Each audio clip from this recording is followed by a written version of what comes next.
Hannah, Boss. welcome to the show. Thank you for having me. Tell me a little bit about yourself. So I'm Hannah. I'm a nutritionist, and I've worked in kind of the health, fitness, well-being industry for about 7 years now. Go by the name Han Nutrition on Instagram.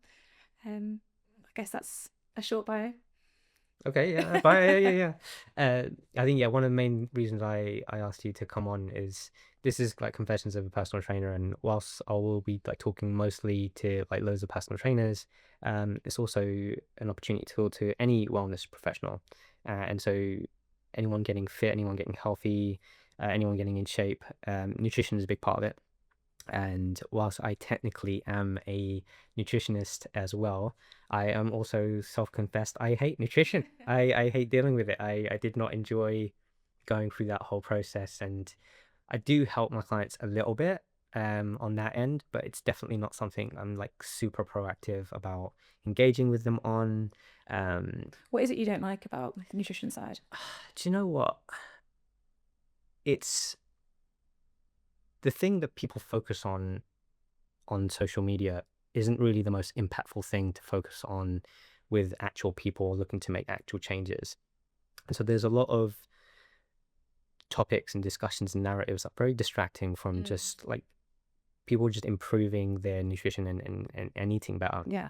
And so as a trainer, when you're talking to clients and they've seen some TikTok or they've watched the podcast episode about whatever, and it's like, that's so far beyond where you need to be right now or what changes you need to make. Yeah.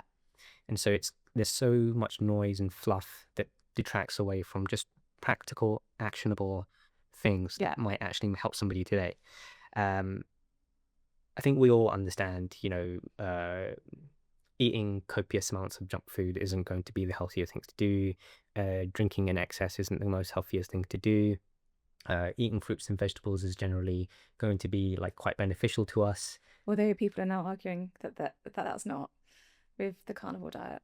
For sure. Well, this is my point, right? Yeah. It gets pretty ridiculous Yeah. that you've got all these different ideas out there, and then people get like really like wound up with them. They start to self-identify. They start changing their Instagram handles to Keto Jane or whatever, and you're like, well, this is getting a bit out of hand.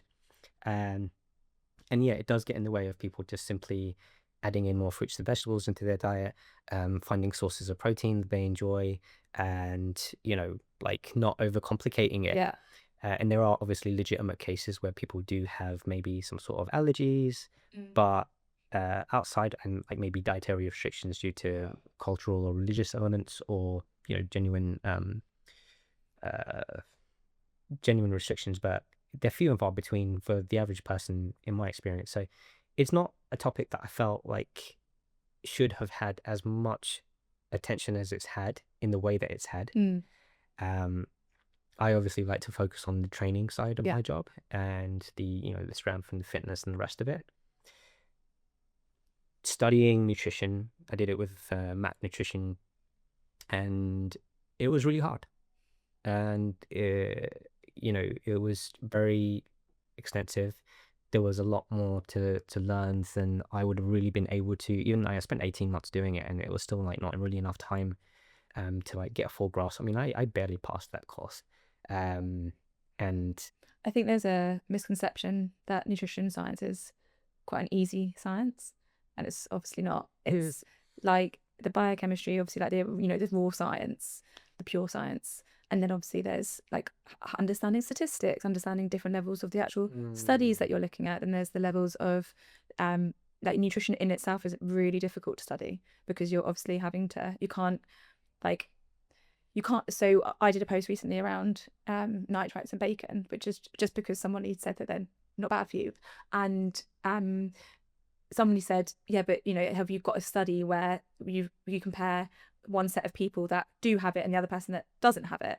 But you can't give people that bad, what we consider a potentially bad food. We can't just give it to them and see who comes out better in 20 years time, because obviously that's not ethical. So, and it's the same with a lot of things. You can't, we can't say categorically that pregnant women shouldn't drink alcohol because you can't test it, because you can't think, oh, let's see if we give a bunch of pregnant people alcohol and see if they're okay afterwards, again, because it's not ethical.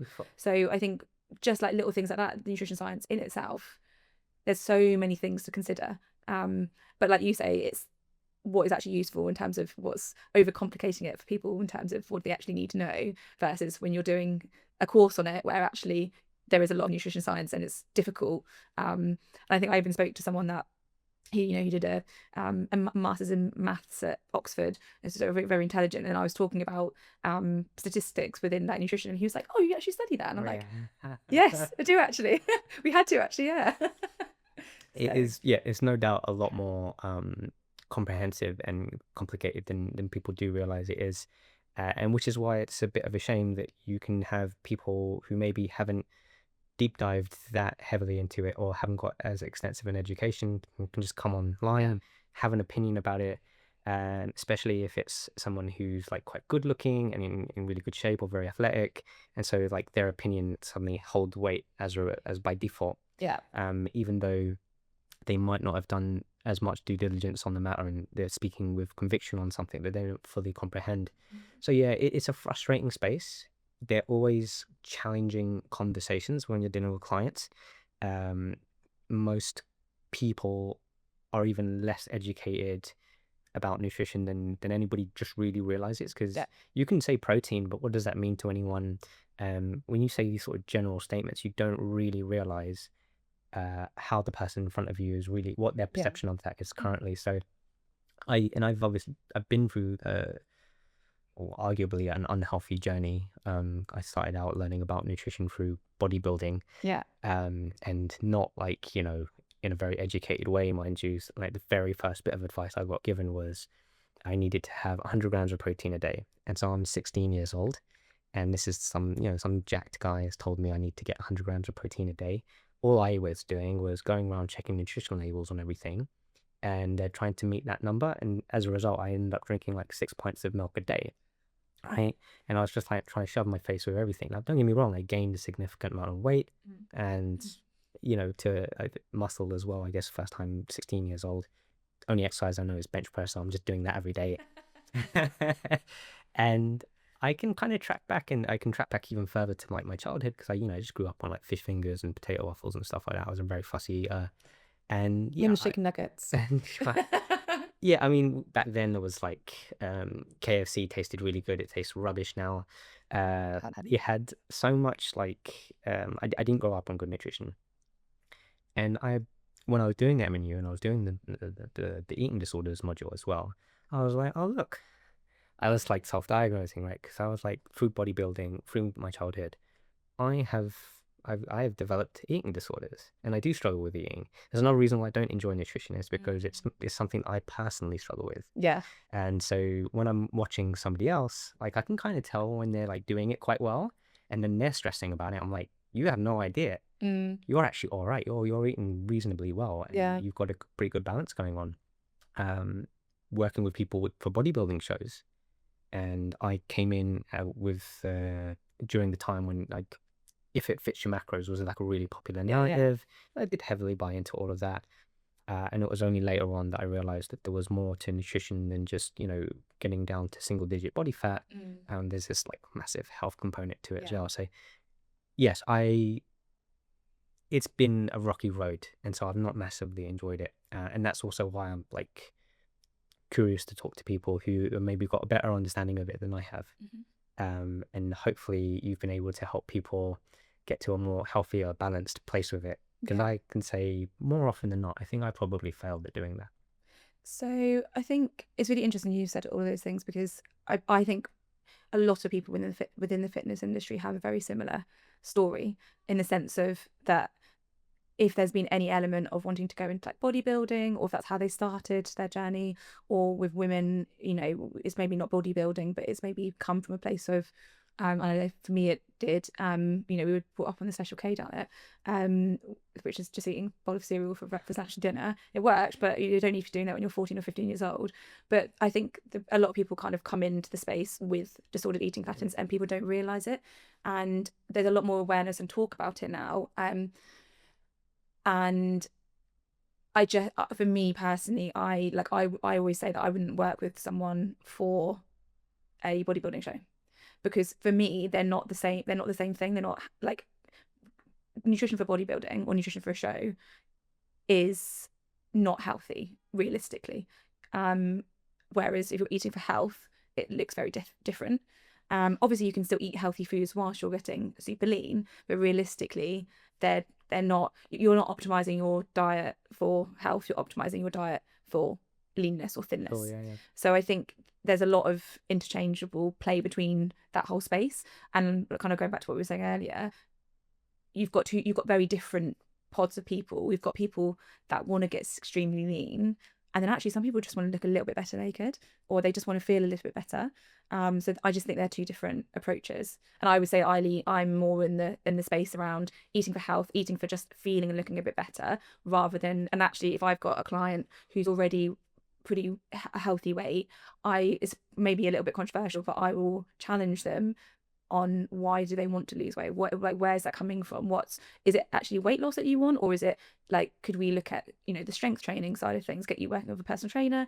And I've got a lot of background in the fitness industry. I'm technically also a personal trainer, but I'll get them to encourage them to go and see a personal trainer for strength, to build muscle, strength train, and maybe explore like not just their body image, but just understand where that want for weight loss is coming from. Will they feel better from it?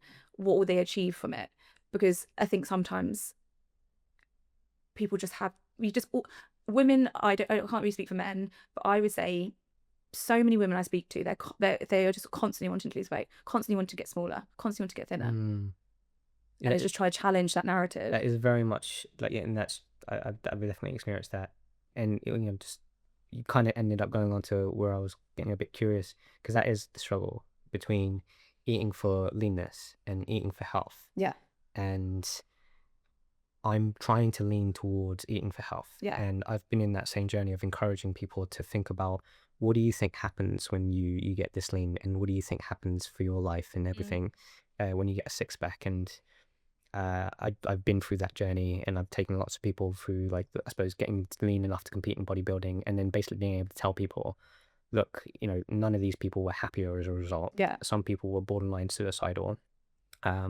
I've spoken about my own journey a little bit in some of these episodes, in terms of like what had happened to me and how unhealthy place I got into, not just with physically, but also just like my own mental health and my body image, and the obsessive nature that can kind of take over you.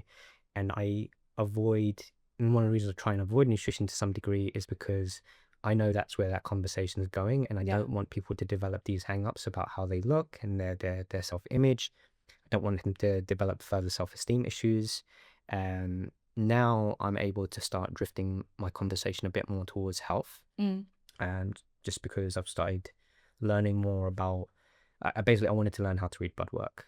Okay, yeah. And so I'm studying more around that at the moment. And so the conversations I'm having are a little bit more about, blood lipids, about glucose, about testosterone, estrogen, all these other kind of things. And so it's like, interestingly, people are super interested in that as well. Yeah. And we can drive the conversation that way.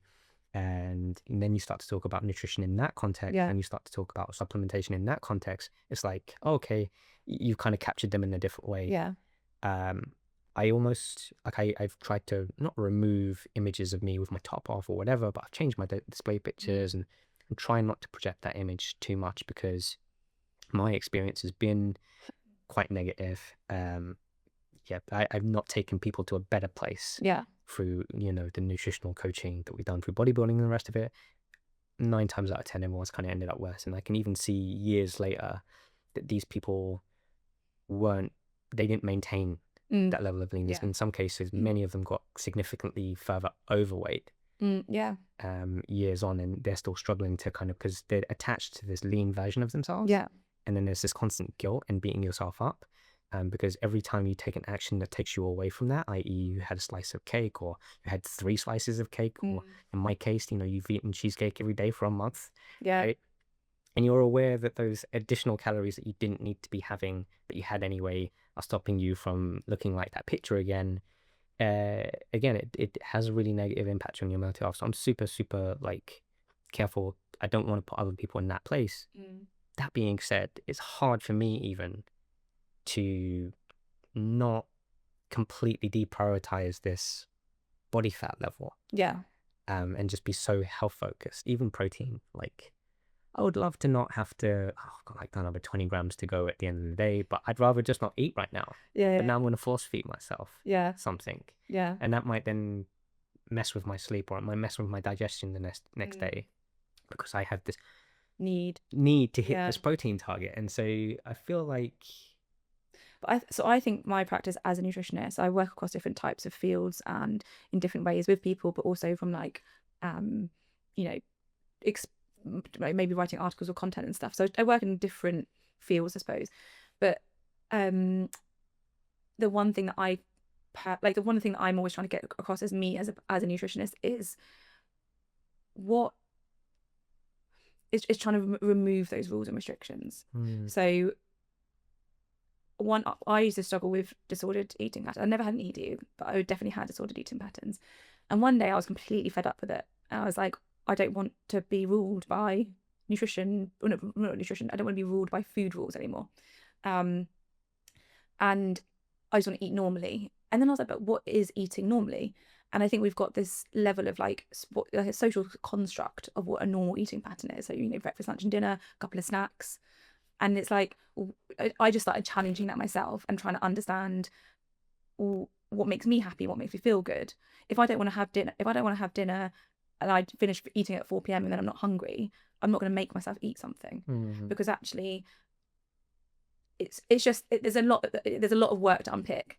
And it takes a long time for people to really unpick the rules and regulations that we put on ourselves around food, and then actually start trying to live a bit more intuitively, and realize that actually your body's probably not gonna, like, if you genuinely lean into that, you probably won't put on the weight or lose the muscle that you think you're going to lose. That is the hard bit. Yeah. And I think it's really challenging, but it's every time you have these thoughts, challenging it and being like, what is actually going to happen if I don't have those 20 grams of protein tonight? Probably nothing. You'll be fine. You'll probably just sleep better. Yeah. You might have an extra, and actually, like, there's a very like black and white thinking around, again, this is more the fitness industry, not like it. Again, I see very different pockets of people, but if we're talking about the fitness industry, there's just like, I would say that people overemphasize how much protein we need. I've always said that we need more protein than like the public health guidelines, because they were made 30 years ago, more than that now, 30 years ago, and on old technology. So we do have a higher need than, so for reference, public health guidelines, it's 0.75 grams of protein per kilogram of body weight, which when we think about the fitness industry, we're probably looking at up to 2 or 2.2 grams per kilogram of body weight. But if you actually look at the evidence, I think realistically anything from 1 gram is going to be enough to improve, to maintain the muscle mass that you've got. If you want to put on muscle, then 1.6. You don't need to go to the 2 grams. And so I think there was a massive overemphasis in the fitness industry on how much protein you need. I think there is definitely, like, yeah, I tend to err on the lower end, more so based on practicality. So if I set somebody a protein target, let's say I'm like, okay, you need to be eating 1.8 per kilogram for like optimal muscle growth. I'm looking at this person thinking, this person's never done any sort of gym or like training or anything, or doesn't even know what protein is. I'm not setting them that target, because I know what it's like, and that's the whole job within itself. Yeah. I go as low as possible, right? That being said, you mentioned there about, like, what's the worst that can happen, right? And in terms of just maintaining, how much do we actually need? And I think that's the bit that is hard, because until it's one thing, like, someone saying this is the research, Yeah. but the fear of, like, I've put all this time and effort into building muscle, like putting all this effort into eating protein every day, because it's, quite frankly, it's a part-time job. It's long-winded. Also, you've got your own insecurities and hang-ups about your own, like, body anyway. And you're like, I'm now being told to do something that's counterintuitive to not only progressing that, but like, I'm afraid I'm going to lose it, right? It is a hard conversation it's a conversation I'm trying to have with myself. Yeah. It's a hard conversation I have with myself, and I still struggle to this day. Like, there are some days where I'm just like, that's fine. You don't want to eat, leave it. But there's plenty of times where I'm like, I know it's going to mess my sleep up. It's like, let's say it's 9 p.m. Or like later even. And I'm like, yeah, I'm going to have worse sleep if I eat now. And just for reference, I'm just talking about my own personal experience. Yeah. It's not to say that somebody eats at 9 p.m. their sleep is going to be destroyed. But in my case, that seems to be what generally tends to happen. But I'm still going to do it because back on my mind, I'm already like super conscious of not being muscular enough as it like. Because of the like the body image that you developed when you were younger. I would like to think that it's for the everyday person, and I know lots of everyday people, like my family and stuff included, that they maybe don't think about it as much. I really hope so, because I might be just more affected by being still involved in bodybuilding, by a lot of my friends being bodybuilders, and still kind of being in that space, being in the fitness industry, working in gyms where, there's lots of like really muscular, in shape people. And so your perception of 100%. normal changes a little bit. Yeah. And that's also why I don't want to take an everyday person and like expose them to that. Yeah. And then them start thinking that they're not measuring up, right? And then having all the challenges of, feeling guilty about not eating enough protein, or feeling guilty about enjoying their food. Have you worked with somebody that you can think of where that's where they were, and through coaching and conversations you were able to get them onto a different path in terms of being like bad body image and that sort of thing? Yeah, like someone similar to myself, I guess. And so yes and no. Well, yeah, so I worked with one client, and she was very underweight, and she was obsessed with the gym. She was obsessed with a particular weight. People have an obsession with a specific number on the scale. And when I first worked with her, she was quite aggressive towards me because she didn't want to hear that. Because I was saying, you don't need to lose weight. You can't, like, I'm not going to coach you to lose weight. You're coming to me because you're completely all over the place all the time. She just felt really like her energy was all over the place. She just had really bad gut issues. She was getting rashes. And I just said, well, we're going to sort that out. We're not focusing on weight loss. And you might have to put on a bit of weight to heal what's going on in your body right now, because at the moment everything's just a mess. Because if you under eat for such a long time, your body just doesn't have like the same energy that it needs to in general. But also it's like one of the things I kind of talk about quite a lot is it's like your body's going into battery energy saving mode. So if you've got your phone, all of a sudden it's kind of a bit slow at the end. It starts to shut down the apps in the background that aren't really crucial to it working. So it's the same as the body. If your body is just at that point where the only energy it has is to literally do the exercise that you're making it do, and to keep you, breathing, heart beating, that sort of thing. Everything else is kind of like we don't have the energy for that. We're already extremely lean. We don't have much body fat.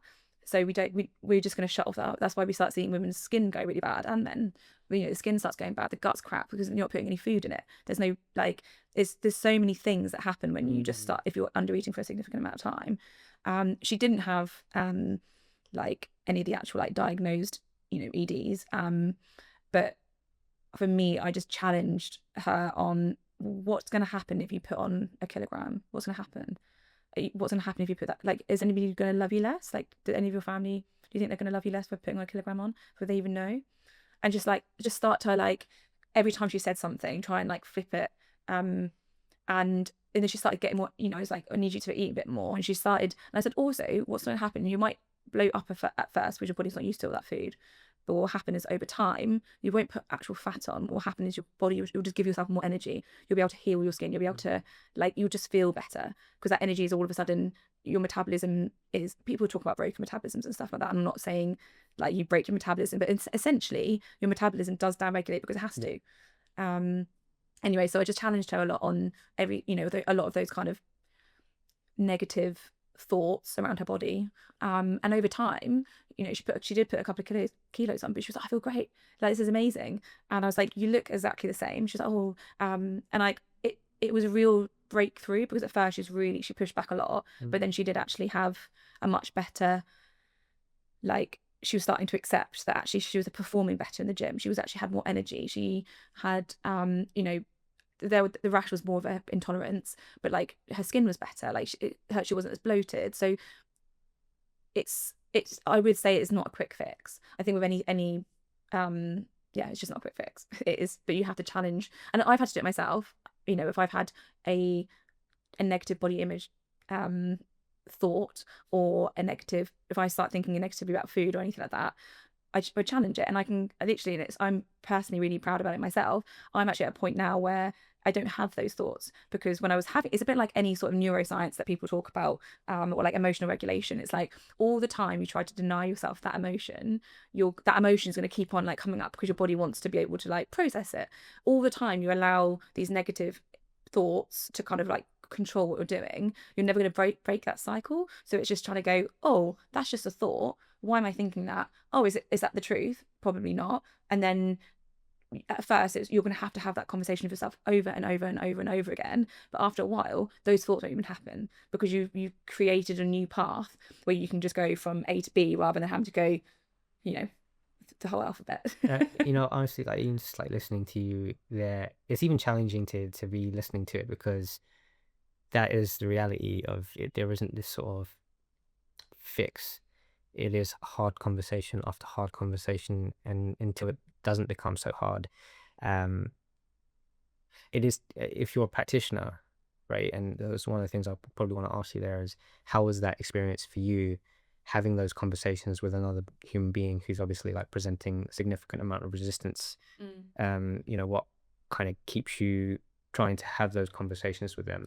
So it is difficult, but I think when you see people make progress, it's so like rewarding. But also because I know that I've been there, and I know how relieving it is to now live in a way that I'm not ruled by it. Like if I don't even, I literally, like, for me the number on the scale is just a number, and I've had to go through that journey, but it's honestly so freeing. It's like the most freeing feeling. Like the other day, like I've naturally lost a bit of weight recently, and I had a thought in my head, and I was like, oh, I don't want to get skinny. And like literally, as someone that wanted to get skinny for like growing up as a teenager, I always wanted to get smaller. And I literally thought in my head, oh, I don't want to get skinny. And I was like, oh my God, that's the most, like, yes, Hannah. Like it was just like this natural, it was like, but it wasn't, I don't know where they even came from, but it's, so I think for me, it's like, it is challenging, but it's worth, I just know that I know from personally and from working with clients, it is worth it. I think a lot of people are quietly, genuinely suffering with body image issues. Mm-hmm. So, and even like, so I've worked with, a couple of people that are severely obese, and I think there's a bit of, I've always sat in the middle between like the nutritionists that are very much more like about body, so body positivity, intuitive eating, and then I've also worked in the fitness industry, and I can see both sides, and I think it's better to try and like marry the two together in a way, which is quite difficult. But people in larger bodies, I think there's this whole thought process that it's their fault all the time. It's not. It's, there's so many things going on, and most people don't just want to be obese. It's not really, it's not necessarily like, oh, I just choose to be obese today. Like it's just, and actually their body image is typically awful, but they self-soothe with food. Exactly. So you have bad body image in the people that are, bodybuilding lean. They've come from a place of wanting to be bigger, stronger, more muscular, whereas a women are wanting to be smaller, skinnier, whatever it may be. They've got bad body image issues. But you've also got the other side, where people that are obese and trying, they've also got bad body image issues, and but it can present in two different ways, and how you work with them can be different. But for me, even with those that are severely overweight, I wouldn't necessarily focus on the weight loss. It's like, what can we do to make you feel better? What are the foods, and like, what are the quick wins? So, for example, if they're having, like, I always start with, like, if they're having, I don't know, Monster, they just have the zero sugar one rather than the full fat one, right, or full sugar, and like making some really simple swaps so that they're not feeling like they're starving themselves, and then also focusing on other things, so like movement or what makes them happy. And it's just, it's trying to build in better habits without being like, let's make you lose as much weight as possible and as quick as possible, because that's essentially where you're saying, like, people then put the weight back on because they don't really learn that self-love, essentially. Yeah. It always comes from a place of wanting to get skinnier, thinner, whatever, rather than a place of, I want to just be all round healthier and better. Yeah, I was very much on the same page as you. One of the things that challenged that that actually came up in the MAC nutrition certification that I did, and I think something that Martin McDonald, who's a nutritionist, who created and runs the MAC nutrition certification, I think one of the things that came up was that they were able to demonstrate in it was a study, at least in obese patients, where faster rates of initial weight loss saw longer term adherence, and those patients or individuals like kept the weight off for longer.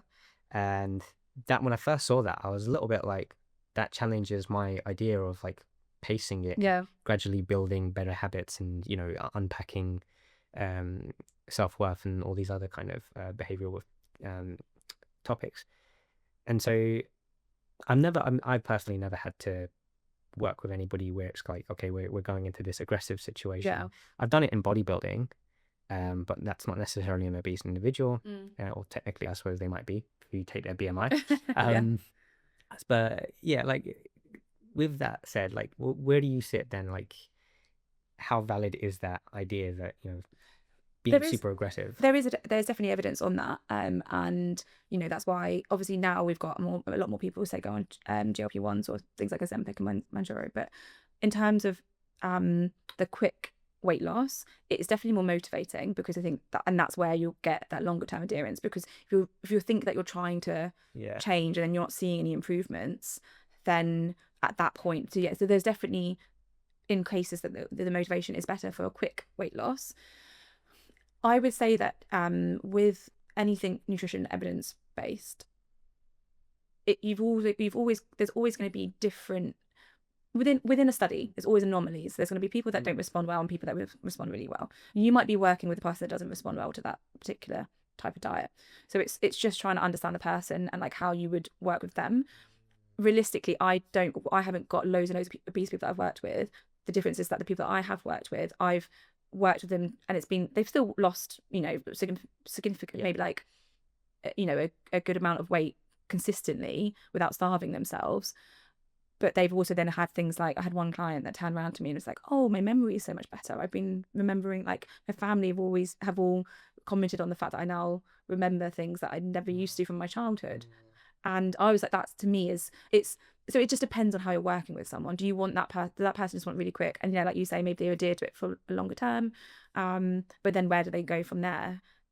So that's just how I work with people. And I'm not saying that people doing the quicker weight loss routes are wrong. It's just how different people work in different ways. Yeah, it's a tricky one, right? Because I think personal trainers, which probably, in my opinion, don't really have that much business marketing weight loss, but they do. And the general narrative is like, if you want to get fit, you want to lose weight, blah blah blah, go see a personal trainer. And every personal trainer and their mother is in a gym somewhere saying, yes, pay me money, I can do that for you. More people see PTs than they do nutritionists. 100%. So I think it's really good when a personal trainer can like understand nutrition, but also understand the nuances between different types of clients as well, and understand that they are at risk of causing disordered eating patterns. So if they know that, then they can address that before it happens. I think that's generally not what happens. No. But essentially that would be the ideal situation. That would be ideal. And so when you've got people coming to personal trainers for weight loss, it does all become about this number on the scale. How quickly can we, drop the weight? And obviously now with social media marketing and stuff and trying to get more business, I actually generally tend to avoid anybody whose goal is weight loss, basically. And as bad of me as that is, I kind of just know where that person's mindset is. I'm probably not really willing to go through all the hard conversations, because I have done in the past. And I have succeeded sometimes, but I'm choosing, that's not really the work I want to do anymore. Yeah. I don't want to have hard conversations with you. I don't want to tell you why having a six-pack or being leaner isn't going to be as fulfilling as you think it is. I don't think it's bad work to do. I personally, just as an individual, cannot be doing that anymore. But a lot of people do generally go to a personal trainer, and the personal trainers generally do, promise the world, and they will go maybe down some extreme routes. Many fail. right? Because they're not actually, not only are they not qualified to coach these things, but they're actually underskilled as well, right? And so there's just this blame on, oh, I told you to do this and you didn't do it. Yeah. Silly little videos of these fitness people walking around slapping food out of people's hands and all that kind of stuff, which isn't, and you're not disciplined enough and you need the harsh truth. Yeah. Not really understanding the power of self-compassion and empathy. So they literally show, and this is where people are like, oh, it's you're kind by telling someone they're fat. No, you're not at all, because you're shaming that person. And they've shown with evidence that if you shame someone for eating a donut, that person, or if you shame yourself, you put judgment on yourself for it, that person will go and overeat on those donuts. If it's much more of a, oh, I've had a donut and that's okay, you're much less likely to not have to go and overeat and binge on donuts. So like the more, and also like we've been shaming people for being overweight for however long, and it's not making any difference. I don't think I think realistically it needs to come from, like you said earlier, like self-compassion or being compassionate towards people. And I think when you see people being like, hitting things out of people's hands, I think it's just cruel. I think and also these are people that, like, realistically probably have never been that big themselves. They've never had to actually genuinely go through all that. Like, it's hard work.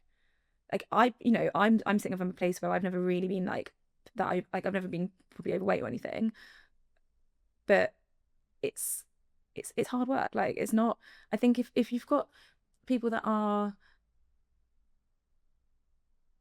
so there's also evidence where people that are overweight from being a child, so maybe their parents are obese, they're born a bigger baby, they are likely to be overweight as a child because if their parents were overweight. When they go through childhood, because their parents are probably overeating, they're likely to be creating this like subconscious nature around food. So like how they eat is going to be obviously determined by their parents. So they're already set up to be overweight. Once you are overweight, there's so many hormonal changes in terms of, like, so for example, leptin, which is the hunger suppressing hormone, that is stored in fat. So when you lose your body fat, you actually lose the hormone that suppresses your appetite. Yeah. So for people that are losing a lot of weight, they were actually losing a lot of that hormone that's telling them to stop eating. So there's like little things like that which people just don't understand, how the complexity of weight loss if you are from an obese perspective. And we're not talking like me wanting to get a little bit leaner. We're talking about people that their whole life they've eaten a certain way, their hormones are like controlled in a certain way, and it's typically not regulated in a good way, but they are regulated differently. Once you've got once you've got the fat cells, they essentially never actually really get rid of fat cells. They're just always there to be filled or not. So actually, like, it's easier to put the weight back on. Yep. If you take a 70 kilogram person, that was once 100 kilograms, that person's metabolism will be lower than the person that was always just being 70 kilograms, because they've had to metabolically adapt to get to that 70 kilograms. Their bodies had to get more efficient. Their bodies had to it's become more efficient. So actually their resting metabolic rate is ever so slightly, not lots, but it is lower than the person that's 70 kilograms. So there's a lot of things that kind of go against weight loss, and we just from an evolution perspective, it's only really the last 50 years all of a sudden we've got access to really highly palatable foods everywhere from all across the world. Our bodies haven't had a chance to change and adapt to that. So our bodies always want to store food. We want to be able to eat. So it's like wanting to get super, super lean goes against like our actual evolutionary needs and wants. Like I personally think the entire thing is so complicated. If you no matter where you look at it, it's complicated and it's difficult.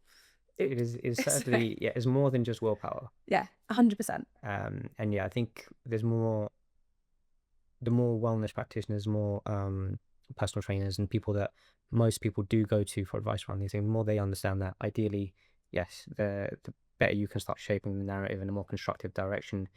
I don't judge anyone. Like if I see loads of personal trainers posting online and this and that, I get it because I know where they're at and I know where I was at. Again, spending 18 months doing MNU was certainly like really challenging. It was also very eye-opening. And it was also the reason why I was like, I just don't really want to talk about this anymore because it's not something that I have to do a lot more work to be, effective at helping people here. Yeah. And this is just not where I'm massively invested.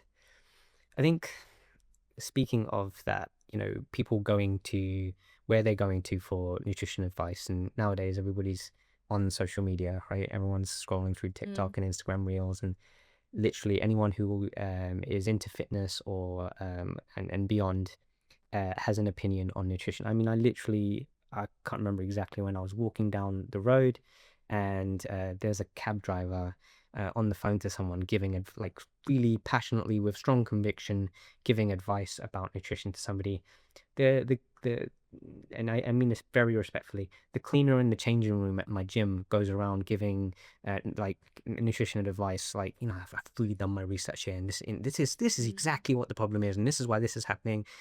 And I don't know, maybe he is like qualified in nutrition and he's just working in that job, but generally like everyone has got such strong opinions on this thing, and so you've got so many unqualified people who just feel very passionately about it, and no one's got ill intentions for sure, maybe like an odd person here and there, but mostly they have come across something, they've got a deep-rooted belief in this thing now, like this is what it is, this is what the problem has been all along, and off they go on their social media megaphone, and they're spreading it everywhere. And when I look at my clients, I have probably like a 65-35 mix of men and women, and 35% being women. And that's generally not all of them. I could just think of one or two where the nutritional conversations will pop up. Okay. And the stuff from the internet will pop up. And so I imagine that it's bigger, the conversation of nutrition and some of the, miscommunication around nutrition definitely exists in that population. Obviously you deal with a lot of women. What are the most common misconceptions that come up there? So I think just to touch on it, I think food is incredibly emotional. So that's why people get like so caught up on certain trends that they see, and they might buy into a narrative that they already have, or they emotionally attach to that thought or bit of information. So it's very difficult sometimes, like when you see people talking about trends and you're like, it's just another fad. But in terms of like women's health, I think there's a few things, and one of them is that women need to train and eat differently depending on where they are on their cycle. So women are notoriously difficult to study. So we haven't actually got a huge amount of evidence, and there is evidence coming out now, but even then we've still got a lot of work to kind of catch up on actually like how women's health and how we should be eating differently to men, how we should be eating around our cycle. But the problem with our cycle is that every woman is different. So it's so hard to actually get any level of like consistency. And then within our own cycles, so this month's cycle will be different to the next month's cycle, which will be different to the next one. So you can't even get into personal consistency. So the actual evidence for eating differently and training differently around your cycle, it's not that anecdotally you might have things that might help someone, but from an evidence perspective, it's really, there isn't the evidence that you should be training and eating differently depending where you are on your cycle. That being said, we do know that like if you aren't on hormonal contraception and you go through the normal kind of like 28-day cycle, we do know that like the week before you're due on, you're going to get changes in hormones that will leave you feeling a bit more depleted, that will make you feel hungrier, that your mood will start to dip, and that's quite common across most women. But not every month that will happen. And it's at that point that you might feel like a bit warmer as well, so exercise starts to feel a bit harder. You might not feel as strong, but again, it might be one month you feel absolutely fire the week before your period, and other months you feel like, I don't even want to move from the sofa. So it's not about that it doesn't make a difference. It's just understanding and listening to your own body. So it's like, okay, well, actually, I feel absolutely terrible, and I know I'm due on in a week. I'm actually just going to give myself a bit of grace, and I might just change up the exercise, or tell my personal trainer and say, oh, I'm due on and I feel a bit rubbish today. Can we maybe do like something a bit lighter, and just giving people that autonomy to be able, not there's the autonomy, but also the, you know, literacy on their own body to empower people to say, actually, I don't feel great today, and also give people the like, empower people to say, oh, you're allowed to have chocolate. Like, if you want, if you feel rubbish and chocolate is something that's going to self-soothe you, like, as long as that's not going to be the only self-soothing you ever do every day. But it's just understanding that, like, yes, there isn't the evidence to say this is, you know, the trend around like eating differently or like training differently, but if you listen to your body and you start seeing patterns, that I would say is more beneficial than going on like a rigid, oh, this week I'm only going to be doing strength training, this week I'm only be doing HIIT, this week I'm only doing Pilates, and then this week I'm not going to do anything. Like, it's not quite as cyclical and specific as that, which I think some people kind of, there's a lot of wellness gurus being like, oh yeah, you know, train for your cycle, or like, even, and also the same with nutrition, there are certain nutrients that you can have at certain points of the month that might help, but we haven't got any evidence really for it because we're so hard to study, so we can't actually draw any conclusions. Yeah, I think consistency is a big thing with like, you know, any with data in general, right? And what tends to happen is, and the reason why people get so passionate is because they get a snapshot or a small like brief moment of a window which indicates something, and then like latching onto it, that sort of Dunning-Kruger effect of like, you don't know so much at the beginning, but you think you know a lot, and then the more you see, the more you realize. Yeah, and it's just like really like quite vast, and that's exactly what studying nutrition did. Was just like, oh my, I don't have a clue anymore. I don't know what to say for certain, so I just not going to talk about it. Which is why when people do have such strong convictions on social media, and then those strong convictions then get filtered out to everyday people, and those everyday people just happen to have personal trainers like myself, and they turn up to our sessions and they're like, well, what would you say is like the most like common 3 things that you get from like female clients? I'm gonna go ahead and just stick on one really annoying thing: fasting. It's interesting you say that. I would say that, so there's a person called Dr. Stacey Sims, and she's kind of an advocate for research in female health, but from like a sports sciencey perspective. Some of the claims that she makes, I haven't been able to find much evidence for it. So there's a certain things that she says that I'm a bit skeptical about, but she does talk a lot about fasting and that you should definitely never ever fast trained and stuff like that. So she's quite, you know, set on those, you know, she's set on that. But like I say, I've found it difficult to find much research around fasting for women. It's not, what I would say is that if someone has PCOS, or if they are overweight or obese, there is a chance that actually a limited amount of fasting can actually improve their weight loss, and can improve their hormonal regulation, and they have better menstrual cycles, that sort of thing. But that's in an unhealthy population. And even then, when we're talking fasting, we're talking like being a bit more normal about it. So like, I'm not talking like wait until, and I used to do this as well, but I'm not talking like a 6-hour eating window. I'm talking like you have a 10-hour eating window. So you might eat at 8 a.m. and then have your dinner at 6 p.m. So then you have the overnight fast. You're going to get all the benefits from that. You're going to allow your digestion. You're going to have a good sleep. Versus like, you know, eating at 11 p.m, getting up at 6 and eating again, because then you've got a really small fasting window. So I think that sort of fasting, that's technically fasting when you're having a you know, longer not eating than you are eating. That's actually quite good for most people. But in terms of fasting for most women, it does point in the direction that it's not necessarily good for us. Like I say, there's very limited evidence because it's still that area where it's like, it's women's health, we haven't got a huge amount, but there's potential that it can impact things like hormones. And for some women, if they don't eat regularly enough, it can have a knock-on effect on the HPA, hypothalamic axis, because it's essentially your brain goes, I'm not getting energy, so it starts down-regulating certain pathways. So that's where it can actually have a negative impact. So women that maybe lose their periods, even though they might not even need to be like really lean, but because they're fasting, it has an impact on their menstrual cycle. So in short, I would say like ideally women shouldn't fast compared to, like, I think men can get away with it, but hormonally women are more at risk of impacting their hormones. It's really, you know what? I don't think many women are aware of that, or even thinking about that. My impression generally tends to be, when it comes to fasting anyway, is people aren't necessarily doing it for health benefits. They're doing it because they're feeling fat, Yeah. and they're like, I want the quickest way to not feel fat right now.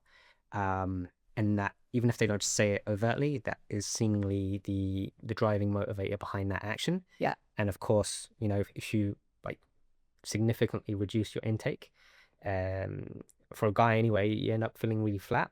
You will drop water, you will drop glycogen. It's not how we want to feel. And I don't know what it's like for a woman, if that's kind of like, yeah, this is a lot better now because I'm not as full. Yeah. So I fasted for years. I was that person that would have like a 12 to 4. That was my eating window. And I definitely was at a lower body weight because I was in a horrible like binge restriction like cycle.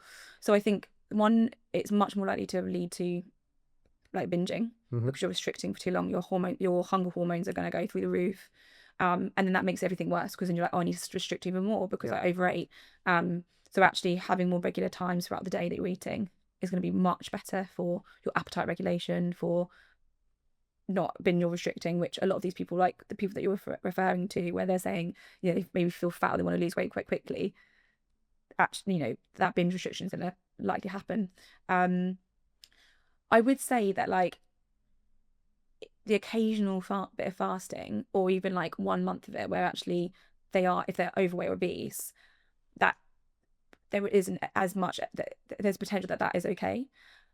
I would always personally say steer away from having like extended amounts of fasting, because even if you did like a 2-day water fast or whatever, you're not gonna lose much weight at all. Like, if anything, it just, I don't know, I think they're kind of pointless. If you're a normal weight woman wanting to lose a little bit of weight, that's where maybe your hormones might get impacted. It does put an impact on your stress levels because you're not feeding it. So there's quite a lot of reasons why you shouldn't. But as someone that did it myself, all I can say is that, one, my menstrual cycle is so much more regular. Like, I don't have they're nowhere near as painful anymore. They're literally like, you know, they're pretty much like to the day, like 28 days. Like, they're very, very regular. And they never used to be. It wasn't until I put a bit of body fat on and stopped like this horrible like starving myself for like hours and then like having it. So that was a massive thing. I didn't have so much focus on food anymore. I don't have as much focus on food anymore because I'm not starving myself for just, you know, however much time. My energy is so much better. So like, I used to train fasted all the time, and again, very limited evidence, but there is some evidence to say that like that's not necessarily good for women to fast. Train fasted, yeah. But my energy, like, I'm able to work out so much. Like, I much prefer my workouts now. And before I was like, oh, yeah, I have loads of energy, but now I do actually eat, and like, I've got way more energy now. And like, going for a run, it feels so much better. And I actually had a client recently who I just said, like, just try having for the next week, just try having like half a banana or like a couple of dates, or even a full banana if you can, before we work out. And she did morning workouts. Just see how you feel. She's like, oh, I feel so much better. My workout's so much better. I don't have that 3 p.m. like energy crash, because you're giving your body like the energy kind of throughout the day. So your body's not, like I say, constantly looking for more food because it's not being starved. So you're giving your body like the kind of nervous system regulation that it's getting food. So you're not going to be constantly looking for food. So there's that part. And like I say, from the hormonal perspective, there is more evidence coming out around potential impacts on hormones. And then also there is evidence that for some women, if they lose their periods or they've got menstrual cycle disruptions, to avoid fasting, because fasting can make it worse. Wow. Okay. Yeah, it's so interesting that there is such a difference between men and women as well. Like, I think so, men, because men don't have the hormonal fluctuations, and I think from what I can again. So this is what Dr. Stacey Sims talks about. There is evidence, but it is like limited. But it's just because we haven't got the research, but it does look like men just generally handle fasting better than women. And I think that's primarily because of the differences in hormones, essentially. To be fair, what I do tend to notice with a lot of people that do take these approaches, uninformed or misguided, is you always learn by doing. Yeah. And it's like, did it work out? And even if there's this sort of, because whenever somebody does something, they're always quick to be like, oh yeah, no, this is really great, blah, blah, blah. And that'll be like within that sort of 7-day period that they're saying that. Fast forward a month, fast forward 3 months, fast forward a year, and they don't talk about it as much. But if you do ask them about it, they've got a very different viewpoint. And they're like, yeah, actually in the end it wasn't that great, or I didn't really continue with that because XYZ. And one of the reasons I've started challenging people when they do decide to go down these roads is because I'm like, you're gonna see for yourself, and you're gonna naturally like self-regulate back to a normal pattern, because I get that you, where you are right now here, is that you need to take this action and discover for yourself. I always used to use the analogy of, I'm not here to stop you walking off the edge of a cliff.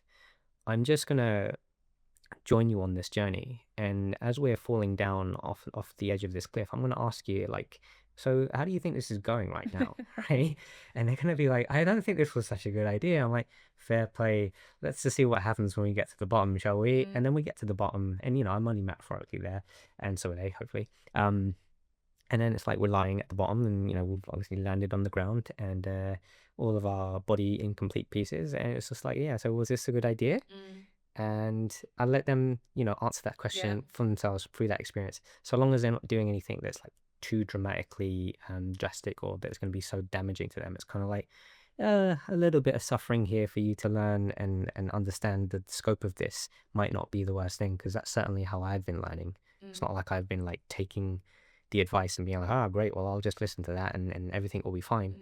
I've gone left, right, like everybody else, and I've kind of been like, okay, wrong turn, wrong turn, wrong turn, wrong turn, wrong turn. And I'm still making wrong turns and still kind of figuring out my way, my own personal path. I think as well is that it's having the ability to say it's working for me, but doesn't necessarily mean it's going to work for you.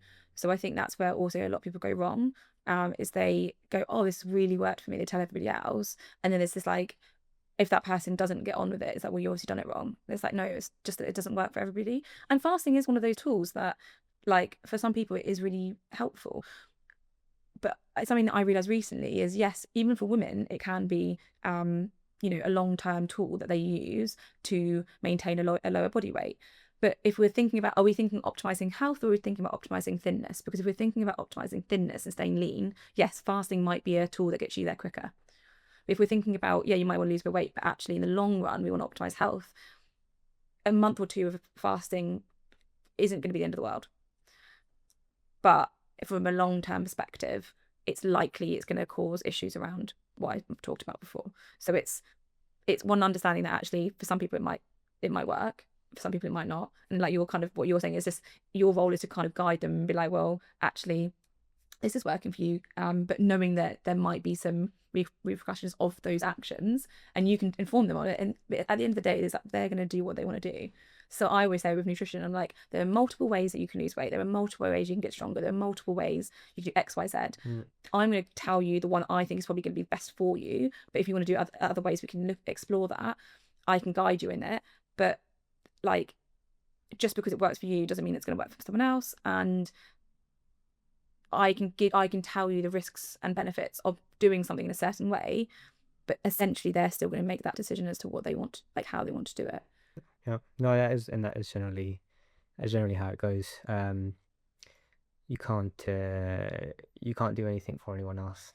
Well, I going back to what I mentioned earlier, this post that I did, and it was literally just because I was correcting a potentially harmful bit of information, and they all started defending this person, and I was like, I don't care if you like this person or not. I really couldn't care less. I don't care if you buy her supplements. I don't care if you think she's prettier than me. I really don't care any of that sort of thing. What I care about is what I'm just giving you a bit of information, and you can do that with that what you want. If like it's basically about nitrates in processed meats, and I even say like still have a little bit if you want, just reduce it. That's all I've said. And people get so emotional about it. Yeah, but like bacon's not, the least of our worries. And I'm like, yeah, but I'm just giving you a bit of information.